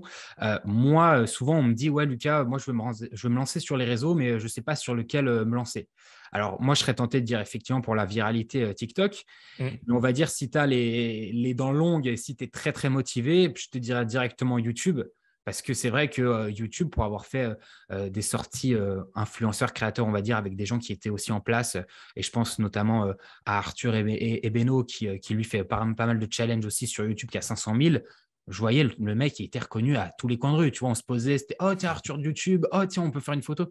Et en fait, je me suis dit, en fait, ouais, YouTube, c'est vraiment, il y a un game de ouf Ouais. que tu es même 30, 40, 50 000. Je pense notamment, tu vois, à Théo Lyon qui doit s'approcher, je crois, des 40 000 abonnés. Je suis persuadé que lui, bon, on le reconnaît aussi pour ses boîtes, mais je suis persuadé aussi qu'on commence à le reconnaître pour son étiquette de youtubeur, même s'il n'aime pas trop qu'on dise qu'il est youtubeur, mais pour son étiquette de youtubeur. Et toi, tu vois, si tu devais aujourd'hui donner ce conseil, ce serait sur quelle plateforme aller? Si moi, demain, je devais me lancer, tu me conseillerais? Pareil que ce que tu as dit. Ouais, Tu veux te lancer, commence sur TikTok parce que tu prends l'habitude. C'est un peu un cahier de brouillon. Tu peux tout envoyer c'est à ça, gogo et exactement. puis tu commences à voir les vidéos qui pètent et tu commences à comprendre un petit peu les mécaniques.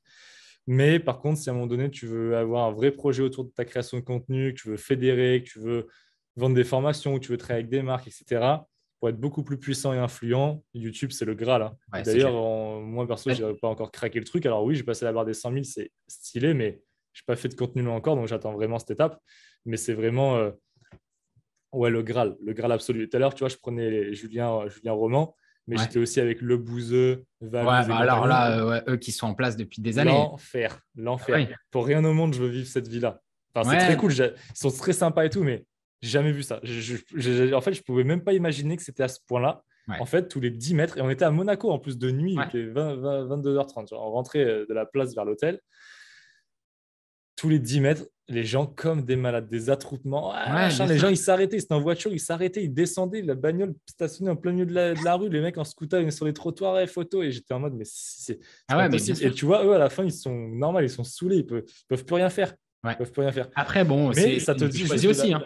oui, voilà, ils l'ont choisi, mais c'est juste pour dire l'impact de YouTube, Hmm. il est phénoménal. Il est Ouais, c'est clair. phénoménal. Alors que les autres contenus, eux, tu vois, par exemple, ils ont genre 2-3 millions sur YouTube. Bah, t'en as qui ont 2-3 millions sur TikTok, mais c'est diamétralement opposé. Ah, évidemment, mais Ça n'a rien à voir. c'est ça. Et puis, et on finira avec deux petites questions. C'est aujourd'hui, de toute façon, je te rejoins 100% sur YouTube et il faut comprendre quelque chose, et j'ai lu ça récemment, c'est que aujourd'hui, on va être, et je pense, c'est un avis personnel, on va plutôt tendre en termes de business sur des créateurs de contenu de base qui vont lancer des entités. Et je pense notamment, par exemple, bon, alors là, attention, c'est des grands noms, on va dire, hein. Je pense notamment, tu vois, à MrBeast, qui est un des plus gros Ouais, YouTubeurs au monde, qui a lancé le mec ses burgers, qui a lancé ses barres chocolatées. Il a été premier vendeur US et puis premier vendeur au monde, je crois, en si peu de temps. Première journée où il a lancé son propre restaurant physique, il avait plus de 100 000 personnes qui j'ai attendaient dans le vu. centre commercial, c'était une dinguerie. On voit Kylie Jenner, qui était quand même très connue, qui a sorti une marque de maquillage, ça a super bien marché. Et puis, si nous, on revient en France, on peut parler par exemple de Lena Situation, qui a ouvert son petit, je ne sais plus, je crois que c'était un hôtel ou Un restaurant hôtel, ouais. éphémère. Et ça a été vraiment, alors je vais Carton. utiliser voilà, un carton, hein, et puis un bordel sans fin. Tu voyais la queue, c'était limite plus grand que pour aller dire au revoir à la reine Elisabeth à Londres, quoi, tu vois. Non, mais C'était fou, c'était vraiment fou. Et effectivement, la puissance de YouTube, et c'est Squeezie qui le disait dans une interview, aujourd'hui, ces mecs-là, ils ne peuvent plus sortir dans la rue parce que même aller chez une baguette de pain, tu fais 30 photos, quoi, tu vois, c'est incroyable. ouais, ouais, non, c'est un truc de ouf. Et ça, par contre, tu vois, je suis d'accord avec toi. Mais par contre, tu peux faire des business de ouf comme ça que si tu as vraiment une communauté engagée. Et pour Ah oui, c'est l'avoir, clair. c'est YouTube. YouTube, ouais. Insta, ça peut marcher et tout, c'est aussi pas mal, mais il faut que tu amènes autre chose. Et souvent, les gros Ouais. Instagrammeurs à côté, ils ont un YouTube où ils font beaucoup de live ou d'autres contenus, ils arrivent à faire d'autres choses ou des events en physique. Enfin, ouais, tu Ouais. vois, c'est des chanteurs, etc. Enfin, il y a un truc, je connais pas d'Instagrammeur pur et dur qui fait que du Instagram, Non. qui peut bâtir un business de dingo comme ça. Mais je suis d'accord avec toi, YouTube, ça peut t'amener après des possibilités de fou parce qu'en fait, c'est logique. Mais c'est un peu comme un bouquin, tu vois. Moi, j'ai lu le livre de Phil Knight. Avant, je le connaissais, je le respectais, je trouvais ça trop cool, mais j'avais pas d'attache particulièrement à ce gars-là. J'ai lu son livre. À la fin, je suis devenu son fan numéro un. Ce gars, j'ai Ouais. envie de le rencontrer. Ben, c'est pareil avec YouTube. Tu peux voir un contenu, tu vois, les gens, ils voient nos têtes, ils voient une astuce, un truc marketing, ils disent, ah, et ouais, ils sont cool, eux, ils font des trucs et tout. Bon, j'aime bien, je m'abonne, mais en vrai, ça reste là, tu vois. Enfin, j'aime Ouais. bien, tu vois. Mais le lendemain, ils savent plus trop, ou alors, s'ils nous suivent un peu, ils disent, ah oui, je le connais, mais tu vois, viteuf, je suis abonné, mais ça ne te génère aucune émotion.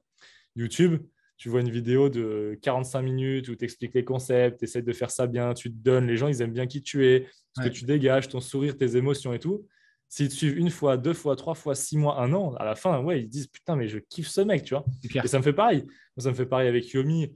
J'adore ce qu'il fait, tu vois. Je serais Mm. ravi de le rencontrer parce que fondamentalement, je pense que c'est un gars hyper cool et j'aimerais vraiment le rencontrer, discuter. J'aime bien le gars. Mm. Julien Roman, avant, je le suivais, on le rencontrait. Et pareil, tu vois, enfin, voilà, tu arrives avec des des émotions vis-à-vis de la personne. Enfin, tu es déjà identifié, tu as envie d'adhérer à ce qu'ils font. Je ressens pas du tout ça pour des TikTokers, tu vois. Ouais. Bon, après, je Ouais. consomme très peu de contenu, mais ça ne me génère pas du tout les mêmes émotions. Il y en a, Ouais. je les trouve cool, tu vois. Je me dis, ouais, c'est bien et tout, mais en vrai, je les croise dans la rue. Enfin, je ne suis pas du tout déjà le gars à aller prendre des photos avec des gens, mais je les Ouais. croise dans la rue, je leur dis, c'est bien ce que tu fais, c'est cool, mais je veux dire, je ne suis pas un ultra fan, tu vois. Ouais, ouais, tu t'envoies de la force, quoi. C'est tout, Ouais, quoi. voilà, exactement. Non, non, mais de toute manière, c'est clair et tu l'as très bien dit aujourd'hui. Et je pense que tu es un peu pareil que moi. Moi, par exemple, le soir, quand je suis dans mon lit, c'est vidéo YouTube sur du marketing, du business ou aller quelques contenus de Joyka, Inoxtag, Michou pour rigoler un peu, tu vois, ou Pierre Cross. Moi, je suis plutôt de la team Maison Grise, Pierre Cross, Benjamin Verica, tu vois. Tu vois, Pierre Cross ou Benjamin, j'adorerais par exemple les avoir sur ce podcast, tu vois, parce que je pense qu'eux, ils sont dans le game depuis 10 piges, tu vois, et qu'ils ont énormément d'expérience, et que ce soit en termes de business, parce que YouTube, c'est aussi un business, hein, ils ont construit un business derrière ça, à discuter. Et moi, tu vois, je suis tout le temps plutôt YouTube. Moi, si je vais sur TikTok, on va dire un peu scroller ou sur Insta, c'est uniquement pour faire de la veille numérique, pour Pareil. regarder un peu les tendances. Au niveau des Américains, moi, mon feed, de toute façon, TikTok, c'est que de l'anglophone, hein, très clairement. Et c'est plutôt un peu pour essayer de dénicher les dernières tendances et pouvoir voir sur quoi je peux surfer après sur mon contenu perso, tu vois. Mais YouTube, pour moi, comme tu as très bien dit, c'est le Saint Graal, tout simplement aujourd'hui. Et c'est Totalement. pour ça alors oui, bien entendu, c'est compliqué de se lancer aujourd'hui, de pouvoir aussi développer une belle communauté. Mais je pense que si tu arrives avec une niche, un secteur particulier, etc., et que tu as une belle personnalité, je pense que ça c'est pas forcément de raison aussi de ne pas marcher, tu vois. Ouais, après, tu as d'autres trucs qui gravitent autour qui peuvent être excellents, mais je pense que c'est lié. C'est moins puissant que YouTube, mais c'est ta Twitch, parce que c'est du live Ouais, et tu peux vraiment ok. interagir avec la Ouais, commune ouais. en live et tout. Donc, je pense que c'est énorme. Tu vas avoir des gros Twitchers, etc. Et tu as podcast et newsletter. Ouais, On peut moins mettre newsletter. de Ouais, visage dessus, c'est plutôt la voix ou l'écriture, mais tu peux vraiment fédérer une communauté. Et moi, je vois ma news, j'ai 15 000 abonnés sur la partie Web3. C'est ouais. pas beaucoup, mais en gros, on a des retours de fou. Et les gens, quand ils me disent, ouais, Hugues, on est abonné à ta news, on kiffe et tout. Enfin, voilà, tu vois, tu sens que ça va plus loin. Ça, ils rentrent vraiment dans le personnage en mode, vous faites un contenu de dingue, c'est hyper travaillé, on adore. Et vraiment, Mm. c'est notre rendez-vous de la semaine, c'est nos 5 minutes de lecture qu'on adore. Et là, du coup, ils s'affilient à un peu ce que tu fais à toi, tu vois, Ouais, c'est genre, clair. on adore. C'est pas genre juste j'ai On vu une consomme, vidéo, quoi. ouais, voilà, Mm. c'est différent, ça va au-delà. Et donc, ça, c'est intéressant. Mais ouais, YouTube, c'est le top. Mais après, je pense que tu vois, Twitch et tout se forment un petit peu plus live, plus direct. Même Ouais. Twitter, c'est un des rares réseaux que je n'ai pas développé avec Snapchat parce que j'arrive pas. Ok. Je pense que Twitter, ça a un côté aussi, tu peux être vraiment dans la réactivité et proche Ouais. de ta commu. Et je pense que ça, les gens, du coup, ils aiment bien. Parce Et, qu'il y a ce côté répondre aux gens, ça crée du lien. bah exactement. Et puis, moi, je vais te donner un conseil, on va dire, et je vais le donner aussi à tout le monde. C'est Twitter, là, je me suis lancé. Tu vois, aujourd'hui, on est le jeudi 22 septembre, quand on tourne ce podcast ensemble. Je me suis lancé il y a 4 jours sur Twitter. Là, je suis à presque 700 abonnés. Donc, bien entendu, C'est c'est énorme, c'est énorme. ridicule, on va dire, en début. Ouais, mais c'est Mais énorme. là, tu vois, et en fait, en termes de. Et je peux t'assurer d'un truc, c'est que c'est mortel en termes de communauté. Parce que moi, je vois, et du coup, l'idée, c'est d'envoyer du trafic sur ma newsletter. Et je vois, donc je reçois les petites notifs. Tous les jours, je dois prendre aller entre 25 et 30 abonnés newsletter grâce à Twitter, parce que je poste donc des threads, donc ni plus ni moins comme des grands carousels où tu peux expliquer plein de choses sur du market, etc. Et les communautés sont très, très, très puissantes sur Twitter. Donc, Ouais, mais j'ai vu ce que toi tu fais, qui c'est aimes très beaucoup stylé. l'écriture, tu peux y aller tranquille aussi, je pense. Tu vois, Ouais. un Mais là, thread je suis en par jour, c'est très réflexion. bien. Ouais. Je suis en réflexion et tout, j'ai envie d'y aller. D'ailleurs, Mm. je discute avec Hakim et tout, donc ça, tu Ah, comprends, bah ça va ouais, te faire Hakim, sourire. ouais, ouais, bien sûr. Ouais, mais voilà, je suis en train de voir pour y aller. Moi, le truc qui me freine de Twitter, c'est vraiment l'aspect du réseau, la commu. Pour moi, c'est Alors, vraiment ouais. c'est la déchetterie, c'est les gens, ils sont y a zéro frein, il n'y a pas de Ah, mais bienveillance, je peux te contrairement. dire que même avec C'est, 700 abonnés, j'ai des commentaires, tu te fais c'est de la arracher. folie. Ah ouais, ouais, c'est de Voilà, la voilà. folie. Et ça, en vrai,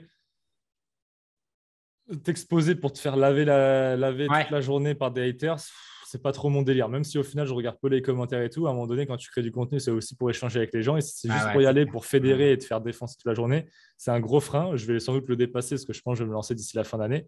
Mais c'est vraiment le truc qui me freinait jusqu'à aujourd'hui.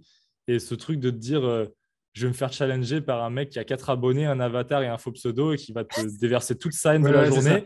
En vrai, tu peux passer au-dessus, mais quand c'est 1, 2, 3, 5, 10 par jour, tous les Ouais, jours, bien bah, au sûr. bout d'un moment, ça peut te ruiner. Et pour l'instant, c'est ça qui me freinait sur Twitter.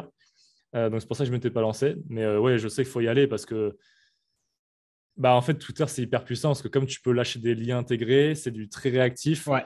En fait, en 5 minutes, tu peux lâcher un truc. Tu dis dans 5 minutes, je suis sur Twitch. Bah, en 5 minutes, tu peux déjà amener Ah ouais, 500 personnes sur ton live. Tu vois. Alors que sur c'est les autres réseaux, tu peux pas faire ça. Ouais.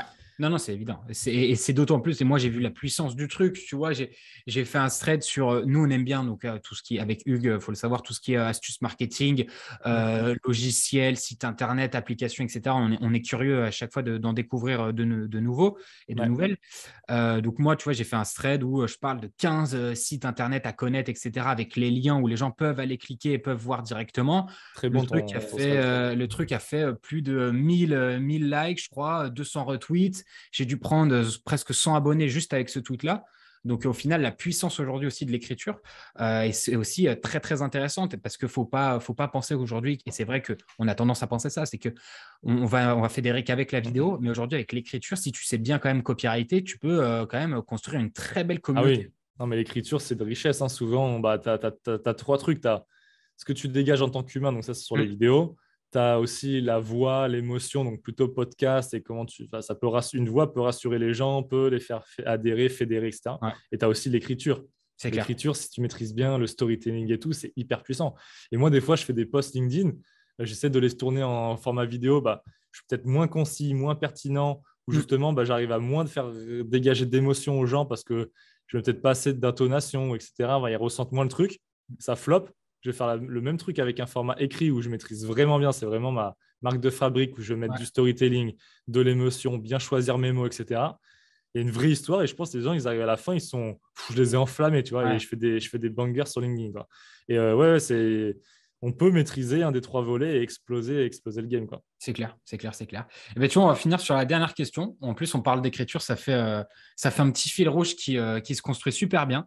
Ma dernière question, c'était est-ce que tu as des livres préférés ou une citation, tu vois, que tu te dis, vas-y, c'est un peu mon slogan personnel, ça me permet d'avancer tout le temps, tu vois. Donc, tu as parlé, bien entendu, de la biographie de Phil Knight, le fondateur de Nike. Est-ce que tu as un peu d'autres bouquins que tu lis en ce moment? Et d'ailleurs, quel est un peu aussi ton rapport en tant qu'entrepreneur avec la lecture? Je t'invite un peu à finir ça et puis je ferai la belle conclusion après. Eh ben, écoute, parfait, c'est très cool de finir sur ça. On va essayer de finir avec plein de bonnes ondes. C'est ça. Écoute, déjà, mon rapport avec les livres. Avant, je n'aimais pas la lecture, parce que c'est souvent au lycée, on te force à lire des livres de merde et Pareil, tout. c'est ça. Mais j'adore les livres de business, oui, de business et surtout Ouais. de développement personnel. Ok. Pendant des années, là, j'avais fait une petite pause, j'en lisais genre un l'été, parce que j'avais pas le temps, je rushais et tout. Et là, depuis genre 1 an et demi, j'ai repris et j'essaie d'en lire ouais, une dizaine par an. Ok. C'est pas énorme, mais voilà, c'est C'est mon déjà rythme. Hein. super bien, hein. Je Chacun pense son que tu rythme. es déjà au niveau des top scores français, je pense, hein, en vrai, hein. Ouais, je sais pas. Mais tu vois, j'aimerais avoir beaucoup plus de temps pour en lire plus Ouais. parce qu'à chaque fois, je me régale, je m'éclate et ça fait cogiter, ça fait avancer. Mais Mm.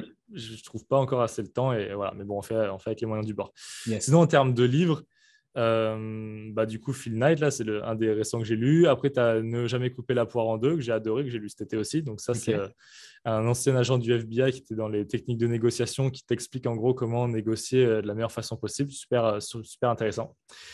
Les 48 lois du pouvoir, pareil, Ouais. que j'ai lu cet été, qui est très sympa. Alors, fondamentalement, c'est pas le meilleur livre que j'ai lu, mais bon, c'est intéressant, ça fait réfléchir et ça te permet voilà, de faire une petite introspection et de se Mm. dire, bon, voilà, comment je peux essayer de faire pour m'améliorer. Enfin, t'as pas mal de trucs. Après, sinon, moi, mon bouquin préféré, vraiment ma Bible, un peu celui qui m'a fait pas mal changer de mindset et aussi qui m'a un peu construit, parce que moi, dans ma famille, du coup, tout à l'heure, je te disais, ils sont plutôt dans des business un peu physiques, pas trop digital et Ouais. tout. C'est Père riche, Père pauvre. Ah oui, Ça ouais, m'a c'est de permis de. Robert Kiyosaki. Kiyosaki, Ouais. ouais, voilà, moi j'adore. C'est un bouquin qui m'a énormément aidé pour me détacher un petit peu de l'argent. Genre, moi avant, j'étais très frileux parce que nous, on nous a élevé un genre 1 euro, c'est 1 euro. Et pour moi, l'investissement, c'était immobilier parce que sinon, j'avais peur. Et en fait, du coup, là, je me suis vraiment, avec ce bouquin, détaché de l'argent. Ouais. Et j'ai appris à prendre des gros risques et de me dire, en fait, l'argent, finalement, c'est pas important. Oui, c'est important, ça régit la vie. Mais une fois que tu as dépassé ta charge mensuelle pour pouvoir te payer un logement et remplir ton frigo, tes besoins primaires sont remplis. Mm. L'argent, oui, tu peux te faire des plaisirs, mais en vrai, tu peux aussi l'investir et si tu le perds, c'est pas bien grave. Et pourtant, si tu prends des bons risques, tu peux aussi décupler ton patrimoine. Donc, du coup, depuis ce bouquin-là que j'ai lu il y a plusieurs années, je me suis mis à investir en bourse, en crypto beaucoup, là maintenant de plus en plus en start-up et je me Ouais. régale et je diversifie à fond. Et ce bouquin, ça a été vraiment un changement. Et j'adore les leçons qu'il donne, genre aussi savoir travailler gratuitement au tout début quand tu te lances, parce que Ouais, bien c'est à sûr. ce moment-là que tu commences à réfléchir et que tu captes comment tu vas pouvoir améliorer le business, alors que quand tu es payé, tu ne cherches pas trop à réfléchir parce qu'en fait, tu as ta paye et tu es en mode genre, bon, bah, je suis payé. Donc voilà, plein de petites leçons, mais ce livre est vraiment génial. Donc là, j'en ai donné un petit peu. Sinon, là, les prochains, j'ai lu L'autoroute du millionnaire et les prochains sur la liste, ça va être un bouquin qu'on a beaucoup sur LinkedIn, c'est Naval Ravikant, je Ah crois, oui, si ouais. je dis pas de Ouais. conneries, que j'ai envie de lire, que je n'ai pas lu, mais tout le monde en parle et j'ai envie d'aller lire son bouquin. Voilà, j'ai une petite to-do là, Ok. de livres là, que je vais acheter pour lire, mais là, je t'en ai donné quelques-uns. Sinon, tu as Influence et manipulation, Comment se Ouais. faire des amis, Ouais, ça, c'est un peu la semaine les de 4 jours, classiques. etc. La Enfin, de semaine des 4 4 heures. jours, 4 heures, ouais, de 4 heures de Tim ouais. Ferriss. C'est ça, c'est les Voilà, un peu classiques. les Ok, bah classiques. écoute, c'est cool et c'est vrai que aujourd'hui, c'est important quand même de pouvoir lire. Tu vois, même moi, je le vois autant pour la création de contenu. Des fois, il y a des infos que tu vas pas choper sur Internet, tu vas choper dans les livres. Et du coup, tu Exactement. feras la différence de ouf avec ta vidéo parce que c'est des choses que les gens ne pourront pas retrouver forcément s'ils ne lisent pas sur Internet. Bah, écoute, c'était très cool, Hugues, en tout cas, d'avoir pu partager ce long moment ensemble. Je te remercie énormément Bah, d'ailleurs. merci à toi, Lucas. C'était très C'était sympa. très sympa. Je remercie aussi tous les gens qui ont pu suivre ce podcast, qui ont pu suivre la vidéo sur YouTube, parce qu'elle sera aussi sur YouTube. Je trouve que c'est aussi important aujourd'hui de pouvoir proposer un format audio, mais aussi vidéo, parce que les gens aussi aiment bien regarder les vidéos sur YouTube. Donc, ce sera aussi disponible sur YouTube. Ne pas oublier surtout d'aller suivre Hugues sur les réseaux. Ton arrobas, c'est quoi? C'est French Startupper, c'est ça, hein? C'est ça, c'est ça. French Startupper. Donc, voilà, vous allez le suivre de fou. Et puis, n'hésitez pas aussi à venir me suivre. Ça fait toujours plaisir. Nous, on se donne rendez-vous très prochainement pour un nouvel épisode de podcast. Et là, je fais ma petite outro YouTube. D'ici là, prenez soin de vous, prenez soin de vos proches. Ciao, ciao. Et merci encore, Hugues. Ciao. Ciao, merci Lucas. Ciao, ciao. Ciao.